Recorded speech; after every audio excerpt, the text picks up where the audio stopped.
Hello. Practicing standing from the ground up. It's a great way to warm up for anything, whether it is to do a workout or a movement practice, or just to warm up for the day in the morning, or even to wind down at the end of the day if you feel the need to. I know that pause took a long time. Anyhow, there's two ways of standing up pretty much. You can be on your stomach or you can be on your back, right? That's about it. There's the two ways, the two positions where you could possibly stand up from laying down on the ground, supine and prone. And these ways will be progressively easier or harder depending on how many points of contact we use with the floor, right? When we do these things, we will go through standing, obviously, but we will go through planking and squatting and lunging motions, which will translate to a lot of the exercises we're all familiar with and help us warm up for those as well. So, and we'll also go through sitting motions and kneeling motions, which will translate to real life. So, the easiest way I found to teach people how to stand is by going from that prone position to a kneeling position and then standing up from there into what's called a tall kneeling position, into a lunge position, and into standing. Back down. See, this is one of the easiest ways because there are a lot of points of contact.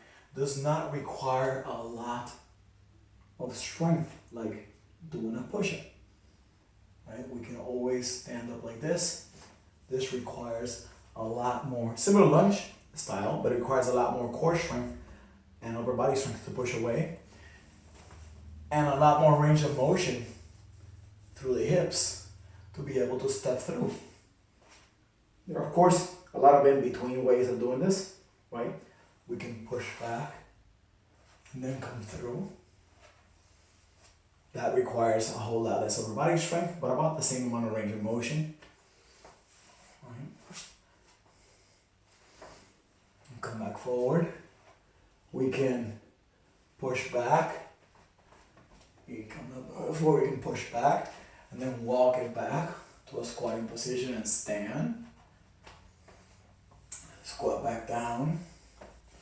Walk it forward. We can push up and then walk it back. And when I push up and then walk back, I end up more in a deadlift position. Stand up. Walk it back down. We can do what would normally be considered a burpee, right? And stand, that requires obviously a whole lot more strength. Notice how I came into a plank? I just plopped, right? And down. Now, there's no right or wrong way to do this, in my opinion. There is just ways that you're ready for and ways that you're not ready for, right? Depending on your level of upper body and core strength, depending on your level of hip mobility, you can use this as obviously the more advanced versions can be part of your actual strength training or endurance training. The easier versions can be a warm-up.